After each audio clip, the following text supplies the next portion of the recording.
नमस्ते बच्चों। आज की क्लास में हम चैप्टर नंबर 3.2 के कुछ क्वेश्चन जो बचे हुए हैं उनको हल करेंगे। जो पिछली क्लास थी उसमें हमने 3.2 के जो पहला क्वेश्चन था उसको पूरे को कंप्लीट कर लिया था, जो अपना पार्ट नंबर 2 की क्लास थी। आज हमारी पार्ट नंबर 3 की क्लास है अपने पास, जिसमें हमने क्वेश्चन नंबर जो 2 है वो ले लिया है। क्वेश्चन नंबर 2 में मात्र आपको m की वैल्यू निकालनी है, लेकिन m की वैल्यू निकालने के लिए आपको एक काम और करना पड़ेगा। क्या करना पड़ेगा? देखो यहाँ पे हमें क्वेश्चन में दे रखा है कि एक इक्वेशन ये है, एक इक्वेशन ये है। इन दोनों को पहले तो आपको सॉल्यूशन निकालना पड़ेगा, इन दोनों को पहले तो हल करना पड़ेगा, ठीक है। उसके बाद में क्या करना है, जो हमारे पास यहाँ से इन दोनों को वैल्यू निकालने के बाद में x और y की जो वैल्यू आएगी, x और y का जो मान आएगा, उस मान को उठा करके यहाँ पे इस समीकरण में रखेंगे, तब जाके हमारे पास क्या आएगी, ये जो m की वैल्यू है, ये m की वैल्यू एक तो ये निकालनी है हमें, ये m की वैल्यू है वो आएगी। तो कुल मिला के बात ये है कि इस क्वेश्चन में हमें करना वही काम है जो हमने कल किया था। क्या लगानी है? प्रतिस्थापन विधि लगानी है। कौन सी विधि लगानी है? प्रतिस्थापन विधि, जिसको बोलते हैं सब्स्टिट्यूशन मेथड। देखो कुछ नहीं करना है, मात्र छोटा सा काम है। सबसे पहले दोनों समीकरणों को क्या दे देंगे, नाम देंगे। तो आज ये क्वेश्चन को स्टार्ट करते हैं। वीडियो को कंटिन्यूअस देखते रहे, इसको स्किप ना करें। स्किप करोगे तो कुछ ना कुछ चीज़ है जो समझ में नहीं आएगी और वो बीच में छूट जाएगी। तो इसको कंटिन्यूअस चालू रखिए ना। तो देखो कैसे करेंगे। देखो क्वेश्चन को स्टार्ट करने से पहले मैं इनके दोनों को इक्वेशन लिख देता हूँ ना। तो देखो पहला इक्वेशन अपने पास क्या है, 2x + 3y = 11। दूसरा इक्वेशन अपने पास 2x - 4y = -24 है ना। ये दो इक्वेशन दे रखे हैं। अब हम क्या करेंगे, इन दोनों इक्वेशनों को सबसे पहला नाम देंगे। इसको इक्वेशन फर्स्ट नाम दे दिया, इसको इक्वेशन सेकंड नाम दे दिया। क्यों कर रहे हैं ऐसा? क्योंकि इस क्वेश्चन को करने के लिए हमें छोटा सा काम करने पड़ेगा। इन दोनों को हल करके किस विधि से, प्रतिस्थापन विधि से या सब्स्टिट्यूशन मेथड से इसको हल करना है, इसका सॉल्यूशन निकालना है। जो सॉल्यूशन आएंगे यानी कि जो x और y के मान आएंगे, उन दोनों को उठा करके फिर इस समीकरण में रखेंगे, तब जाके हमारे पास किसका मान आएगा, m का। तब जाके हमारा क्वेश्चन क्या होगा, कंप्लीट। ठीक है, क्वेश्चन नंबर 2 की बात कर रहे हैं, आपकी बुक का ही क्वेश्चन है, क्वेश्चन नंबर 2। आइए कैसे करेंगे। देखो सबसे पहला काम आपको करना क्या है, पहले आप ले लेंगे समीकरण नंबर 1 को उठा लो। ठीक है, समीकरण किसको उठा लो, 1 को। आ जाइए, तो मैं मदद ले लेता हूँ समीकरण 1 से, यह लिखता हूँ इक्वेशन फर्स्ट। ठीक है, कैसे लेंगे, 2x + 3y = 11। ठीक है, ये हमारे पास किसकी वैल्यू निकाले, हम यहाँ से निकाल लेते हैं, x की निकाल लेते हैं पहले, है ना। तो x की निकालेंगे तो जिसकी वैल्यू निकालनी होती है वो क्या रहता है, सेम रहता है। तो मैं तो इसको तो क्या रख दूंगा, सेम, और जो अदर बच रहा है उसको बराबर में भेज दूंगा। तो ये अदर कौन सा, ये है, इसको इधर भेजेंगे। तो इसको इधर भेजने पर क्या चमत्कार होगा, देखो ये चमत्कार होगा कि यहाँ पे 2x तो सेम रह जाएगा, बराबर में 11 तो पहले से था ही, प्लस का 3y ये बराबर में जाके किस में आ जाएगा, माइनस में आ जाएगा। ठीक है, यहाँ तो 2x की वैल्यू आ गई, लेकिन हमें तो केवल x की चाहिए। तो 2 इसके साथ में क्या है, गुणा में या मल्टीप्लाई में, बराबर में जाके किस में आ जाएगा, भाग में आ जाएगा। तो 11 - 3y बट्टा में क्या आ जाएगा, 2। ये हमारे पास किसका मान आ गया, किसकी वैल्यू आ गई, x की वैल्यू आ गई। ठीक है, क्या वैल्यू आ गई, 11 - 3y बट्टे में क्या आ गया, 2। हमारे पास किसकी वैल्यू आ गई, x की वैल्यू। इसको हम क्या करेंगे, समीकरण नंबर 3 नाम दे देंगे। ठीक है, अब समीकरण नंबर 3 की सहायता से अब हम क्या करेंगे, इस समीकरण नंबर 3 को हम पिछली क्लास में कहाँ पर रखते थे, तो मैंने बताया था कि भाई जिसका यूज करते हैं, जिसे समीकरण का उपयोग करते हैं उसको छोड़ देंगे, उसके अलावा जो बच रहा है, उसके अलावा कौन सा बच रहा है, दूसरा, तो उसके अंदर ये x का मान रख देंगे। तो यहाँ से मैं कह सकता हूँ कि समीकरण 3 का मान, समीकरण 3 का मान समीकरण 2 में रख देंगे। समीकरण 3 का मान समीकरण 2 में रखने पर यह लिख सकता हूँ, put value of third, put value नहीं, ऐसा लिख सकते हैं, put equation third in equation second. ठीक है, थर्ड की वैल्यू सेकेंड में पुट कर दो। देखो कैसे करेंगे, तो यहाँ पे आते हैं। तो सेकेंड हमारे पास क्या है, 2x माइनस का 4y बराबर में माइनस का 24 यानी कि 24। ठीक है, x का मान क्या है, समीकरण 3 का मान रखना है 2 में, तो 3 में क्या है x है, तो x का मान रख दो इसकी में, तो x की जगह रखेंगे तो 2 गुना में x के साथ में जिसका मान रखते हैं उसको कोष्टक में रखा करो हमेशा, ताकि कोई गलती ना हो। तो क्या है 11 माइनस 3y बटा 2, ये हमारे पास किसका मान है, x का। माइनस में क्या है 4y बराबर में कितना, माइनस का 24। ठीक है, अब क्या करेंगे, अब यहां से आपने देखा ये इसके साथ में गुणा में है, ये इसके साथ में भाग में है, ये 2 है, ये भी 2 है, तो एक दूसरे से क्या हो जाएंगे, कट जाएंगे। कट गए तो इनका कोई अर्थ नहीं है, क्योंकि 2 का इसमें भाग चला जाएगा एक बार, एक को अब अंदर गुणा करा देंगे तो सेम ही संख्या बचेगी, 11 माइनस 3y, इधर क्या बच रहा है माइनस का 4y बराबर में क्या बचेगा, माइनस का 24। ठीक है, अब y और y सेम है तो दोनों जुड़ जाएंगे, तो ये हो गया 11 माइनस माइनस क्या हो जाएंगे, माइनस ही रहेगा, जब दोनों संख्या माइनस की तो जुड़ जाती है, 4 में 3 जोड़ देंगे कितना बच जाएगा, 7y बराबर में बच जाएगा माइनस का 24। ठीक है, अब क्या करेंगे, ये y को तो इधर ही रख लेते हैं। ठीक है, इसे 11 को उधर भेज देते हैं, चलो 11 का पक्षांतरण करते हैं, तो माइनस का 7y बराबर क्या आ जाएगा, माइनस का 24 तो पहले से था, ये प्लस का 11 आई रहते हुए इसके साथ में प्लस का चिन्ह है, तो बराबर में जाके इसमें आ जाएगा माइनस का 11। इन दोनों को जोड़ेंगे क्योंकि चिन्ह दोनों के साथ में समान है तो जुड़ जाएंगे, 24 और 11 होते हैं 34, नहीं कितने होते हैं 35 होते हैं। ठीक है, चिन्ह किसका लगेगा, माइनस का ही लगेगा, और यहाँ पे क्या है माइनस का 7y है। अब हमें मान किसका निकालना, y का, तो इसलिए हम क्या करेंगे, इसे 7 है इसको बट्टे में भेज देंगे y के, क्योंकि ये इसके साथ में क्या गुणा में, बराबर में जाके इसमें आ जाएगा, बट्टे में आ जाएगा यानी कि भाग में आ जाएगा, तो माइनस चिन्ह से माइनस चिन्ह तो कैंसिल हो गया, 7 से कितनी बार चला जाएगा, 5 बार चला जाएगा, तो y का मान कितना आ गया, यानी कि 5 बार इसमें भाग चला गया तो y का मान कितना आ गया, 5 आ गया। ये हमारा क्या हो गया, y का मान हमने निकाल लिया। अब हम क्या करेंगे, इस y के मान को उठाएंगे और इसको किस में रख देंगे, इस y के मान को उठा करके समीकरण नंबर चाहे 1 में रख दो, चाहे 2 में रख दो, चाहे 3 में रख दो, लेकिन ज्यादा हार्ड ना हो इसलिए आप किस में रखा करो, हमेशा 3 में रखा करो, ताकि x का मान सीधा आ जाए। तो मैं लिखता हूं कि y का मान है वो किस में रख देंगे, समीकरण नंबर 3 में रख देंगे। सीधा शॉर्ट लिखा, आप लिख देना ऐसा कि y का मान समीकरण 3 में रखने पर, या आप लिख सकते हैं value of y put in equation 3। ठीक है, ऐसा लिख देना। तो यहाँ पे ये है 3, तो x, तो ये x बराबर का चिन्ह, ये 11 है तो ये 11, ये माइनस का चिन्ह है, ये 3 है, ये 3, ये गुणा में y है, y का मान कितना है 5 है, तो ये 5 और बटा में कितना है 2, करो गुणा, तो x बराबर 11 माइनस 3 और 5 को गुणा करेंगे कितना जाएगा 15 बट्टा में 2, 11 में से 15 जाएगा कितना बचेगा 4। बताओ बड़ी संख्या कौन सी है, माइनस की, तो माइनस का चिन्ह बट्टे में 2 से काट देंगे कितनी बार चला जाएगा 2 बार। तो बताओ x का मान 2 तो आ गया, लेकिन चिन्ह किसका बच रहा है माइनस का, तो x का मान कितना आ गया माइनस का 2। ठीक है, तो हमारे पास x का मान तो आ गया -2 और y का मान क्या आ गया 5। ठीक है, अब ये हमने इनका हल तो निकाल लिया, लेकिन इस क्वेश्चन में हमें क्या करना था, m की वैल्यू ज्ञात करनी है, तो m के लिए समीकरण क्या दिया हुआ है, तो वो समीकरण लिखेंगे। तो आइए कैसे करेंगे, अतः समीकरण क्या लिख देंगे, अतः समीकरण y बराबर mx प्लस 3 से, चलो क्या करेंगे, y बराबर mx प्लस 3 में x और y का मान रख दो।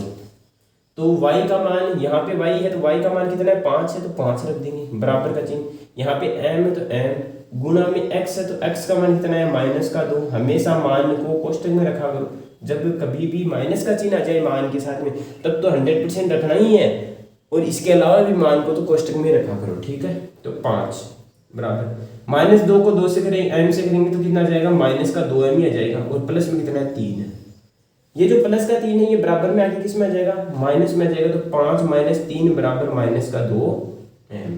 5 में से 3 जाएगा कितना बचेगा, 2 बचेगा, चिन्ह किसका लगेगा, प्लस का ही लगेगा, ये माइनस का 2m। हमें मान किसका निकालना m का, तो 2 इसके साथ में गुणा में, बराबर में किस में आ जाएगा, भाग में आ जाएगा, बराबर में क्या बच गया m, ये इससे काट देंगे, कितनी बार चला जाएगा भाग, तो हमारे पास m की वैल्यू आ गई 1, लेकिन चिन्ह किसका बच रहा है, माइनस का भी आ गया, माइनस का 1। अतः हमारे पास मान क्या आएगा m का, माइनस का 1 आ जाएगा। ये हमारा क्या हो गया, क्वेश्चन है कंप्लीट। इस प्रकार से इस क्वेश्चन को आपको करना था। छोटा सा काम है। सबसे पहले आपको दोनों क्वेश्चनों को क्या करना है, हल करना है। कर लिया हल, चलो ठीक है करते हैं। चलो पहले हमने दोनों क्वेश्चनों को हल किया तो हमारे पास x का मान, y का मान आया 5, फिर यहाँ से x का मान कितना आया -2। इन दोनों मानों को उठा करके समीकरण में पुट कर देना है, वैल्यू को पुट कर दो समीकरण में। समीकरण में वैल्यू पुट करते ही आपके पास m की वैल्यू कितनी आएगी, -1, और यही आपको क्वेश्चन में करना था। ठीक है, तो इस प्रकार से अपना क्वेश्चन नंबर 2 क्या हो गया, कंप्लीट। अब इसको तो मिटा देते हैं, इसके बाद में हम क्वेश्चन लेकर चलते हैं अपना 3, है ना। अब क्वेश्चन नंबर 3 में आपको लगभग कितने क्वेश्चन दे रखे, मैं देख के बताता हूँ आपको। क्वेश्चन 6 दे रखे टोटल क्वेश्चन दे रखे 6, जो क्या है थोड़ी भाषा वाले क्वेश्चन है, जिनको आपको समझना पड़ेगा, भाषा के अनुसार चलना पड़ेगा। तो मैं पहले क्वेश्चन यहाँ पे लिख देता हूँ, उसके बाद में हम क्वेश्चन की चर्चा करते हैं। तो अगर इसको उतारना चाहते हैं तो उतार लीजिए, जल्दी से इसका स्क्रीनशॉट ले लीजिए। तो आ जाओ बच्चों, अब हम क्या करते हैं, क्वेश्चन नंबर 3 का पहला क्वेश्चन लेकर चलते हैं। देखो क्वेश्चन नंबर 3 में हमें पहला क्वेश्चन दे रखा है। ये जो इंग्लिश में जो मैंने लिखा है वो आपकी किताब में थोड़ा अलग लिखा हुआ है, तो मैंने उसको छोड़ करके इसी को ट्रांसलेट किया है, मतलब नॉर्मल भाषा में, ताकि आपको अच्छे से समझ में आ जाए। ठीक है, अगर किताब वाला देख देख के कर रहे हो तो दिक्कत लो, कोई दिक्कत नहीं है। ठीक है, आओ पहला क्वेश्चन करते हैं। देखो पहले क्वेश्चन में हम पॉइंट के हिसाब से चलेंगे, एक एक बात को समझते हुए चलेंगे। सबसे पहली बात क्या लिखा हुआ है कि दो संख्या, हाँ 2 नंबर दे रखे हैं, 2 संख्याओं का अंतर आपको इतने देगा 26। तो ठीक है, तो सबसे पहला काम, पहली बात हमने पकड़ ली। कौन सी बात, ये क्या कि 2 संख्याओं का, या इससे पहले आपको क्या करना है, यहाँ पे 2 संख्या दे रखी है ना, तो उन दोनों संख्या को मान लो आप, है ना। तो क्या लिखेंगे यहाँ पे कि माना पहली संख्या, 2 संख्या दे रखी है तो एक तो पहली मान लेंगे, एक दूसरी। ठीक है, तो पहली संख्या और दूसरी संख्या, यानी कि let first number and second number दोनों निकाल देंगे। वो पहला में नंबर मैंने x मान लिया, दूसरा नंबर मैंने क्या मान लिया, 1, ये दोनों हमने मान लिए। ठीक है, अब चलते हैं क्वेश्चन पे। सबसे पहली बात, क्वेश्चन में क्या कर रखा है, 2 संख्याओं का अंतर दे रखा है, यानी कि दोनों का डिफरेंस दे रखा है ना। तो करेंगे डिफरेंस, आइए। तो 2 संख्याओं का अंतर, यानी कि कितना दे रखा आपको, 26 दे रखा है, ये क्वेश्चन में आपको दे रखा है। अब इसको इसके रूप में बढ़ाएंगे, तो पहले मैं इसको थोड़ा इंग्लिश में भी ट्रांसलेट कर देता हूँ। क्या हो जाएगा कि डिफरेंस ऑफ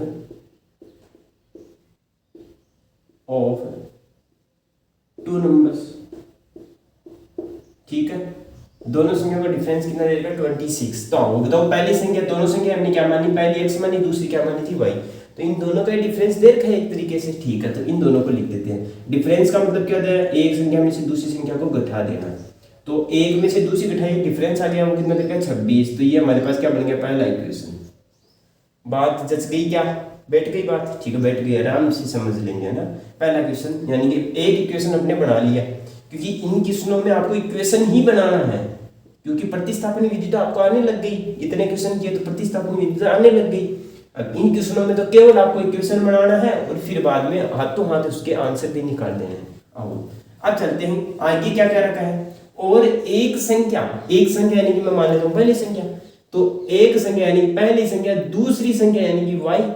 एक संख्या कौन सी हो गई, x, दूसरी क्या हो गई, y।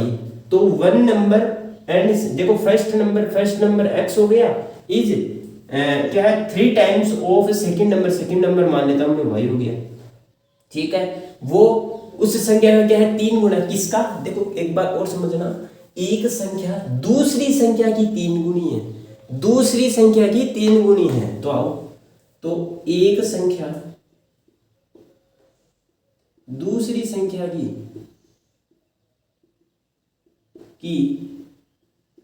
3 गुनी है।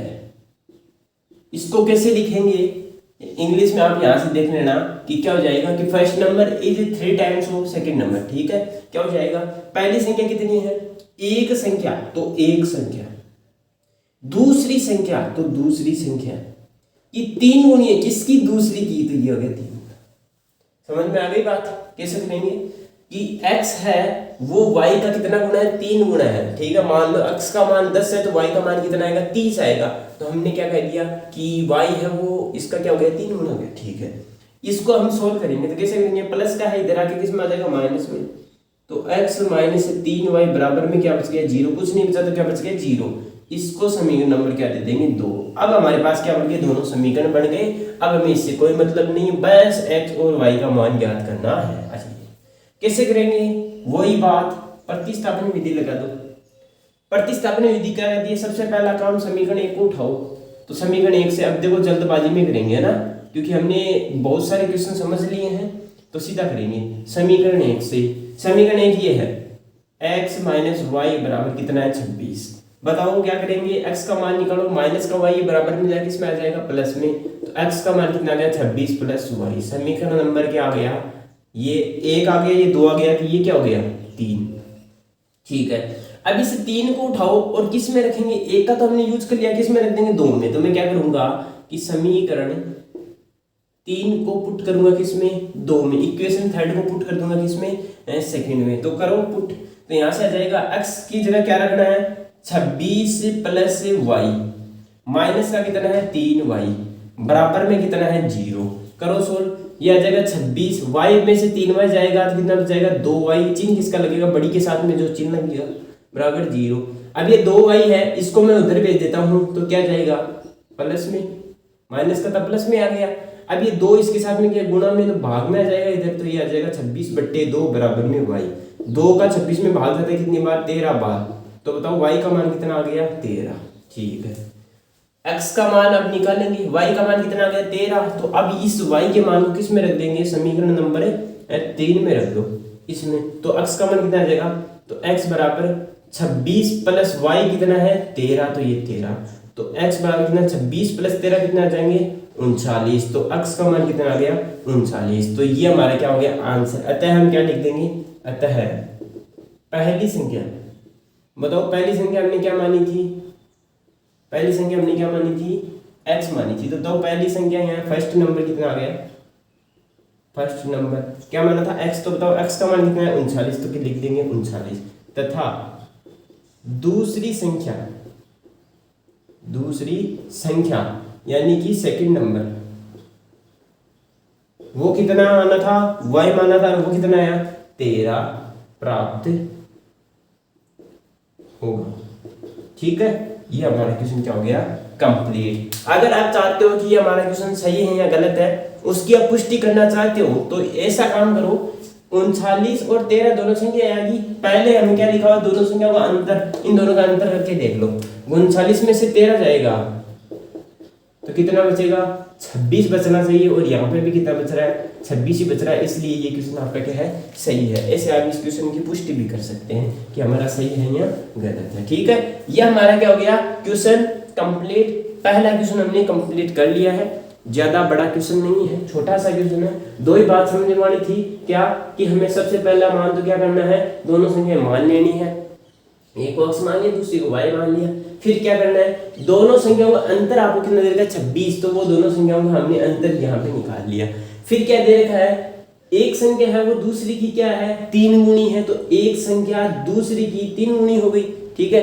आप यहाँ पे एक काम ये भी कर सकते हो, इसको आप ऐसा भी लिख सकते हो, y बराबर 3y, y बराबर 3x भी लिख सकते हो, तब भी कोई दिक्कत नहीं है, तब भी आंसर क्या आएगा, सेम ही आएगा, ठीक है। तो घबराने की कोई जरूरी नहीं है, आप ऐसा कर लो, x बराबर कितना कर देंगे, 3y कर देंगे, तब भी आंसर क्या आएगा, सेम आएगा। इतना काम करने के बाद में समीकरण 1 और 2 से हम क्या कर देंगे, इनका हल निकाल देंगे। अब देखो कल हम क्वेश्चन कर रहे थे तो देखो कितना बड़ा हो रहा था, आज देखो फटाफट कर दिया, मात्र देखो इतनी सी जगह में आ गया। कल हमने क्वेश्चन किए थे तो वो पूरा बोर्ड रोक लेता था एक ही क्वेश्चन, लेकिन यहाँ पे हमने देखा कितना छोटा सा काम हो गया, ठीक है। तो आपको भी अगर एग्जाम में इस प्रकार का क्वेश्चन आ जाए और उसके साथ में ये करना पड़े, तो आप भी इन्हें छोटे से रूप में कर सकते हो ना, ज्यादा बड़ा करने की जरूरत नहीं है, ठीक है। ये हमारा क्वेश्चन नंबर 1 है वो कंप्लीट हो चुका है। अब हम बात करेंगे किसकी, क्वेश्चन नंबर 2 की। इसी का क्वेश्चन नंबर 2 है, 3 का 2 वो और देख लेते हैं। इतने में आप इसको जल्दी से उतार लीजिए, इसका स्क्रीनशॉट लेना चाहते तो ले लीजिए जल्दी से, उसके बाद में हम क्वेश्चन नंबर 2 की बात करते हैं।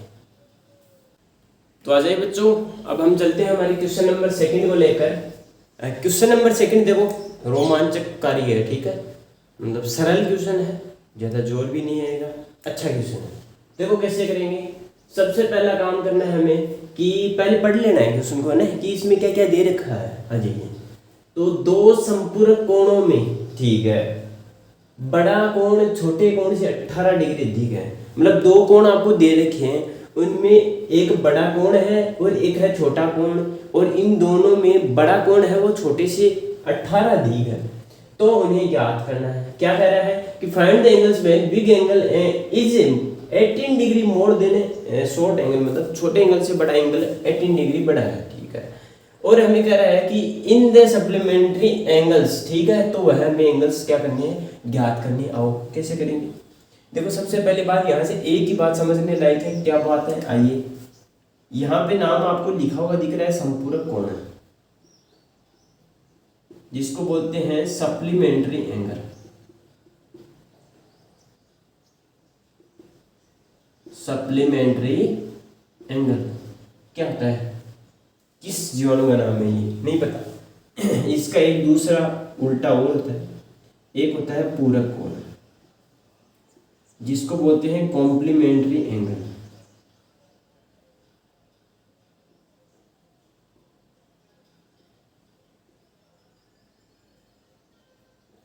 चलो कैसे करेंगे देखते हैं। देखो संपूरक कोण क्या होते हैं, सप्लीमेंट्री एंगल क्या होते हैं, पूरक कोण क्या होते हैं, कॉम्प्लीमेंट्री एंगल क्या होते हैं। ये हमेशा किससे बनते हैं, दो एंगल के जोड़े से बनते हैं।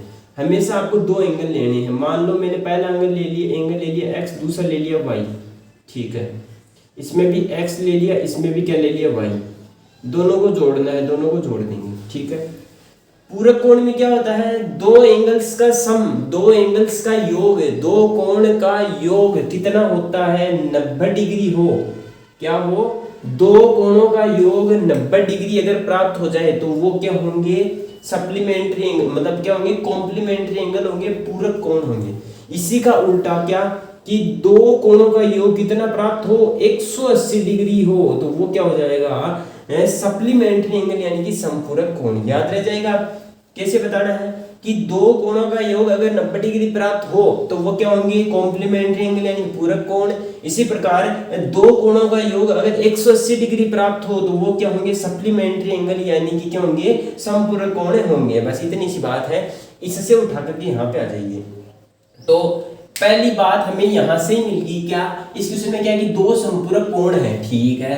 तो दो संपूरक कोण में पहला कोण हम मान लेंगे x डिग्री, दूसरा मान लेंगे y डिग्री, और उनमें रिलेशन हम जानते हैं कि दोनों को जोड़ेंगे तो कितना बनेगा, 180 डिग्री बनेगा, ठीक है। इन दोनों को जोड़ते हैं। चलो आ जाइए। इनको मैं मिटा रहा हूँ, उतारना है तो आप अपनी रफ कॉपी में या कहीं पर भी उतार लेना, ठीक है। इनको मिटा रहा हूँ। आ जाइए। सबसे पहला काम हम करेंगे कि माना। सबसे पहला काम हर क्वेश्चन में इस प्रकार के में मानना तो पड़ेगा ही। माना क्या करेंगे, दो संपूरक कोण दे रखे ना, तो माना क्या करेंगे, पहला कोण, या यहाँ पे बड़े छोटे दे रखे हैं तो बड़े छोटे ले लो, क्या कर देंगे, तो बड़ा कोण। माना बड़ा कोण, तो बताओ बड़ा कोण कौन सा हो जाएगा, मैंने x मान लिया, ठीक है। यहाँ पे मैं लिख देता हूँ छोटा कोण, यानी कि मैं क्या लिख देता हूँ, y। यहाँ पे आज लिख सकते हो बिग एंगल, बिग एंगल। यहाँ पे आप लिख सकते हो शॉर्ट एंगल, यानी कि छोटा एंगल, ठीक है। पहला x मान लिया, दूसरा y मान लिया, काम हो गया मानने का। अब हम चलते हैं क्वेश्चन के ऊपर। देखो क्वेश्चन में क्या देखा है कि दो संपूरक कोण। अब हम जानते हैं संपूरक कोण की प्रॉपर्टी। संपूरक कोण क्या होते हैं, जिनमें क्या होता है, संपूरक कोणों का योग कितना होता है। मैं यहाँ पे लिख देता हूँ कि संपूरक कोण का योग कितना होता है, 180। यहाँ आप लिख सकते हो sum of two supplementary angles, supplementary angle, ठीक है। कितना हो जाएगा, 180, ये हो गया, ठीक है। अब इसकी प्रॉपर्टी लिखते हैं। कैसे, पहला कोण हमने क्या माना, x, दूसरा कोण हमने क्या माना, y। दोनों को हमने जोड़ दिया। सम योग का मतलब क्या था, जोड़ना। वो कितने के बराबर है, 180 डिग्री के बराबर। तो पहला समीकरण बन गया, हो गया काम पहला। दूसरे की बात करते हैं। देखो इन क्वेश्चनों को प्रैक्टिस करोगे अपने आप समझ में आ जाएंगे किस जगह आपको किस चीज को पकड़ना है, ठीक है। जब तक प्रैक्टिस नहीं करोगे तब तक नहीं पता चलेगा, ठीक है। आ जाइए, अब देखो अगर आपकी प्रैक्टिस नहीं होती तो आप इसको तो छोड़ ही देते एक बार के लिए, आप इस चीज को तो कर लेते लेकिन दूसरा समीकरण नहीं आता, तो दूसरा समीकरण निकालने के लिए ये प्रॉपर्टी पता होनी चाहिए। संपूरक कोण क्या होते हैं? संपूरक कोण क्या होते हैं? जिनके दो कोणों का योग कितना होता है? 180 डिग्री होता है, वही क्या होते हैं? संपूरक कोण। आ जाइए, कर लिया, पहला समीकरण बना लिया। चलो करते हैं अब हम कौन सा, दूसरी बात करते हैं। यहाँ पे लिखा हुआ है दो संपूरक कोणों में बड़ा कोण x, छोटे कोण y से 18 डिग्री अधिक है। कैसे करेंगे? तो हम क्या लिख देंगे कि मैं यहाँ पे पहले लिख देता हूँ कि बड़ा कोण छोटे कोण से 18 डिग्री अधिक है। तो इसको समझने के लिए एक बात मैं बताता हूँ। जैसे मान लो आपका एक बड़ा भाई है, एक आप मान लो छोटे भाई हो, ठीक है, कैसे भी मान लो, ठीक है। मेरे बड़े भाई के पास में मेरे से 100 रुपये अधिक है, तो ये मुझे कैसे पता चलेगा? ये तभी तो पता चलेगा जब देखो मेरे पास मान लो कितने रुपए हैं। जब जैसे मान लो मेरे पास है 120 रुपए और मेरे भाई के पास है कितने? 220 रुपए। तो मेरे को किसे पता चला कि इसके पास में मेरे से 100 रुपए अधिक है? कैसे पता चला? जब मैंने इन दोनों का अंतर किया तभी तो पता चला। ये दोनों का मैंने क्या कर दिया? माइनस कर दिया, तो मेरे पास उत्तर कितना आया? 100 आया। तभी तो मेरे को पता चला कि मेरे पास मेरे भाई से 100 रुपए कम है या मेरे भाई के पास मेरे से 100 रुपए ज्यादा है। तभी तो पता चला। कैसे पता चला? जब हमने इन दोनों को क्या किया? माइनस किया, तभी तो पता चला। तो कुल मिलाकर यहाँ पे हमें क्या दे रखा है क्वेश्चन में? बड़ा कोण छोटे से 18 डिग्री अधिक है। इसका मतलब इन दोनों के बीच में अंतर दे रखा है कितना? 18। ये बात समझ में आ गई? तो ये हम यहाँ पे लिख देंगे। तो क्या लिखेंगे कि पहला बड़ा कोण क्या है? x है, छोटा कोण क्या है? y है। इन दोनों में अंतर है वो कितना देर का? आपको 18 डिग्री। ये अपना क्या बन गया? समीकरण नंबर 2। अब इनको दोनों को आपको आगे सोल्व करना है। कैसे करेंगे? आ जाइए क्वेश्चन में। देखो सबसे पहला काम, समीकरण नंबर क्या ले लो? 1 ले लेते हैं, ठीक है। तो आ जाइए, तो समीकरण 1 से या बाय इक्वेशन फर्स्ट। चलो कैसे करेंगे? लिखो समीकरण 1, x प्लस वाई बराबर 180 डिग्री। क्या करेंगे? x का मान निकाल लो आप, ठीक है। तो x का मान निकालेंगे प्लस y बराबर में किस में आ जाएगा? माइनस में। तो 180 डिग्री माइनस y, ठीक है, हो गया काम। अब यहां से जो x का मान आया इसको समीकरण दे देंगे 3, दे दिया। अब इस 3 नंबर जो समीकरण है इसको उठाएंगे और इसको उठा करके यहाँ पे रख देंगे। कहाँ से? ऐसे उठाएंगे इसको, ये थोड़ा जोर आएगा ना। इसको उठाएंगे और समीकरण नंबर 2 में रखेंगे। 2 में क्यों रख रहे हैं भाई? क्योंकि 1 का तो हमने यूज कर लिया, बच गया 2। अगर इसी का वापस यूज करेंगे तो ये नाराज हो जाएगा। इसको भी नाराज नहीं करना है, इसको भी साथ में लेकर चलना है, इसलिए हम इसको किस में रखेंगे? 2 में। तो आ जाइए, तो समीकरण 3 का मान समीकरण 2 में रखने पर put value of equation third in equation second. आ जाइए, तो रखो x की जगह क्या रखेंगे? 180 माइनस y, और माइनस का कितना है? y बराबर में कितना है?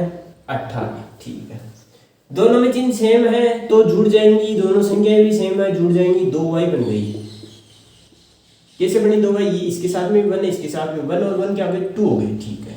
अब हमें क्या करना है? इसे 2y को माइनस का इसको इधर भेज देते हैं और ये 18 है प्लस का इसको इधर ले आते हैं, इसको इधर भेज देते हैं, कर दे। तो 180 माइनस का प्लस का इधर आ गया, क्या आ गया? 18 डिग्री बराबर, ये माइनस का तो उधर जाके इसमें आ गया प्लस का 2y। ये दोनों स्टेप अलग अलग होती लेकिन मैंने एक साथ में करवा दी, ठीक है। आ जाइए, 180 में से 18 जाएंगे, कितना बच जाएगा आपके पास? 162 बच जाएंगे ना, बच गए 162 बराबर में कितना गया? 2y। अब ये 2 इसके साथ में गुणा में बराबर में जाके इसमें आ जाएगा, भाग में आ जाएगी, ये भाग में आ गया। तो बताओ y से इसमें 2 में भाग देंगे तो कितना आ जाएगा? 81। तो y का मान आपके पास कितना आ गया? 81 डिग्री। यानी कि आपके पास में y हमें किसे माना था? छोटे कोण को, तो वो कितना आ गया? 81 डिग्री आया। कितना आ गया? 81 डिग्री। हम लास्ट में लिख देंगे, ठीक है। अब ये जो y का मान आया उसको उठाकर हम किस में रखेंगे? समीकरण 3 में। तो y का मान पुट कर देते हैं समीकरण 3 में, यहाँ पे देख लेते हैं, करो पुट। तो x से बराबर क्या है? 180 डिग्री माइनस y का मान कितना है? 81 डिग्री। तो ये आ गया 81 डिग्री। 180 में 81 जाएंगे तो x का मान कितना आ जाएगा? 99 डिग्री आ जाएगा। तो ये x का मान आ गया। तो हमारे पास देखो छोटी वैल्यू भी आ गई, छोटा कोण भी आ गया और बड़ा कोण भी आ गया। अब यहाँ पे हम लिख देंगे अतः बड़ा कोण बराबर, बताओ बड़ा किसको माना था, x को, तो कितना आया 99 डिग्री, तथा छोटा कोण किसको माना था हमने, y को, वो कितना है आपके पास 81 डिग्री प्राप्त होगा। ये आपका क्वेश्चन है कंप्लीट। ठीक है, यहां से हमने क्या किया, big angle is 99 degree and short angle is 81 degree हमने फाइंड कर लिया। ये क्वेश्चन आपका कंप्लीट। इस क्वेश्चन को कुछ इस प्रकार से हम करेंगे। आई होप कि आपको अच्छे से समझ में आ गया है। समझ में तो आ ही गया है, मैं पूछ ही गलत रहा हूँ आपसे, आपको अच्छे से समझ में आ गया है। ठीक है, तो आ गया है तो हम अब कौन सा लेकर चलते हैं, क्वेश्चन नंबर 3 को लेकर चलते हैं। जल्दी से इसको उत्तर लीजिए। तो आ जाइए बच्चों, अब हम करते हैं क्वेश्चन नंबर 3 का तीसरा क्वेश्चन। देखो क्या कह रहा है तीसरा क्वेश्चन। ये हमारा जो इस पार्ट का है वो लास्ट क्वेश्चन बचेगा। इसके अलावा जो 3 क्वेश्चन बच रहे हैं वो हम अगले नेक्स्ट पार्ट में करेंगे। ठीक है, आज की क्लास में बस केवल ये लास्ट वाला ही क्वेश्चन हमारा है। ठीक है, इसके बाद में जो क्वेश्चन है वो हम कल करेंगे। आइए कैसे करेंगे, क्या है कि एक क्रिकेट टीम के कोच ने, ठीक है, एक क्रिकेट का टीम है उसका कोच है, ठीक है, 7 तो बल्ले और 6 गेंद 3800 रुपए में खरीदी। जब भी ऐसा क्वेश्चन आ जाए जिसमें आपको 2 चीजें खरीदने के लिए कहे, तो सबसे पहला काम आपको क्या करना है, मान लेना है कि माना, लेट, क्या मान लेंगे, बताओ बल्ले को आप क्या मान लोगे, x मान लेंगे। ठीक है, माना बल्ला, जिसको क्या बोलते हैं बैट, का मूल्य आपने कितना रुपए मान लिया, x मान लिया। ठीक है, एक नहीं ये गलती है, ऐसे लिखना है कि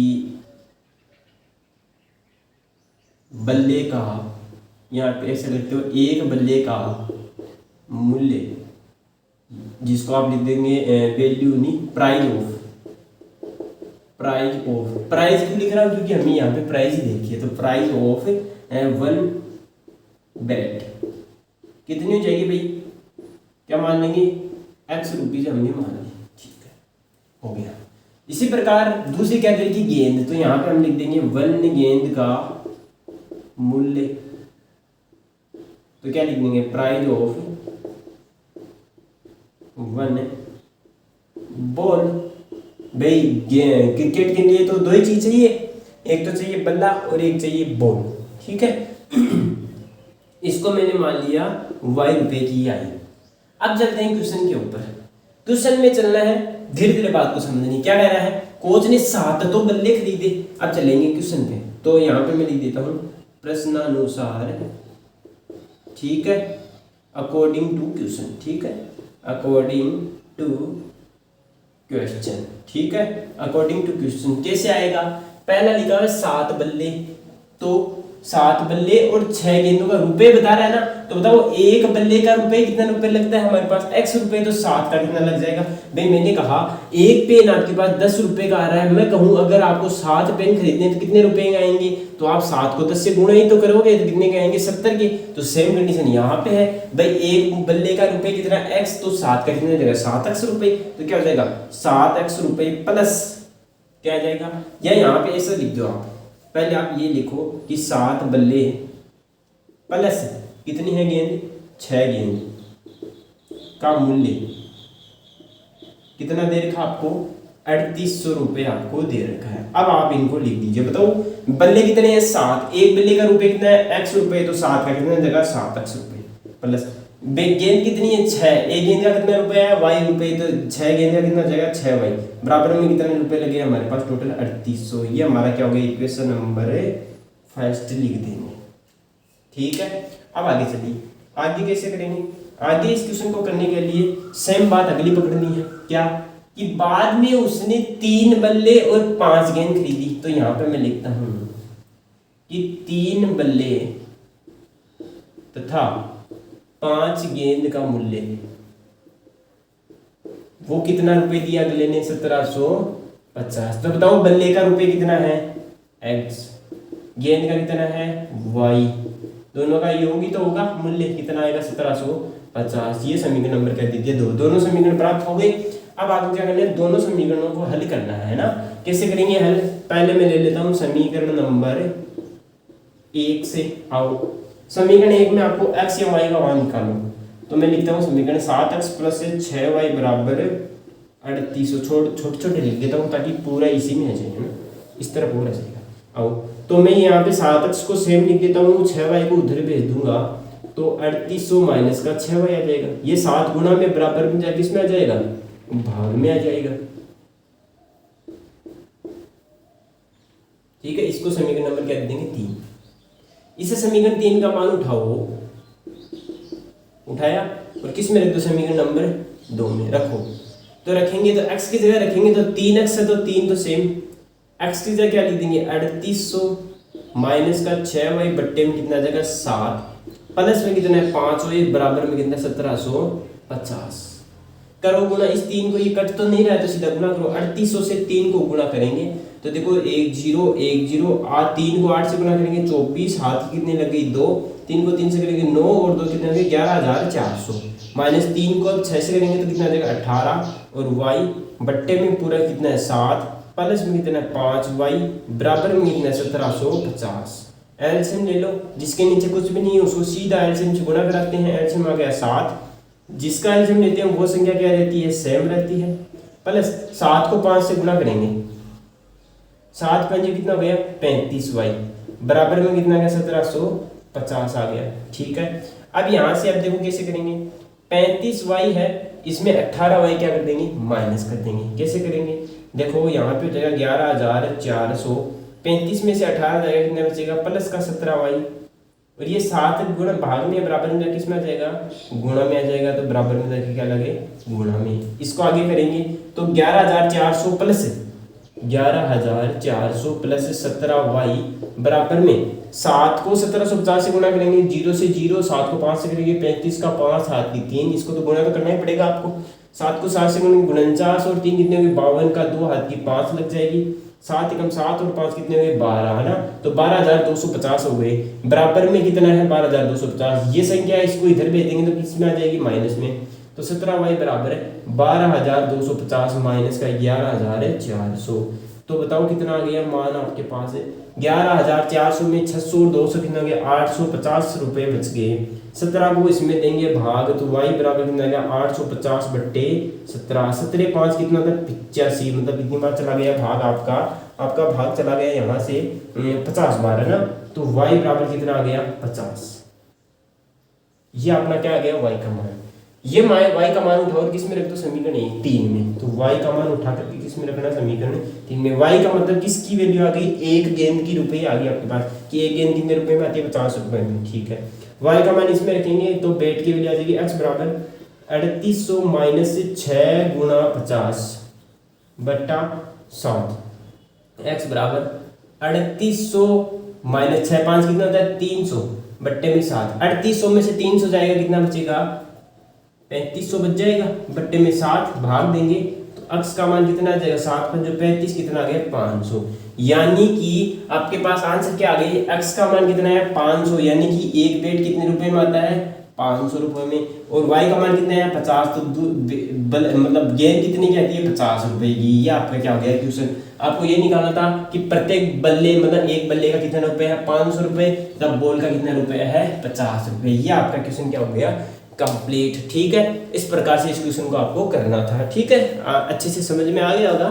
थोड़ा बहुत अगर आपको कई जगह नहीं समझ में आया तो आप कमेंट भी कर सकते हैं, और दूसरी बात कमेंट न करके आप इस क्वेश्चन को वापस से देख सकते हैं। ठीक है, तो आपको अच्छे से समझ में आ जाएगा। ये अपना क्वेश्चन क्या हो गया कंप्लीट। कल की क्लास में बचे हुए 3 क्वेश्चन हम कर लेंगे अगले नेक्स्ट पार्ट में। ठीक है, तो कल की क्लास में मिलेंगे इसी जोर शोर के साथ। जय हिंद।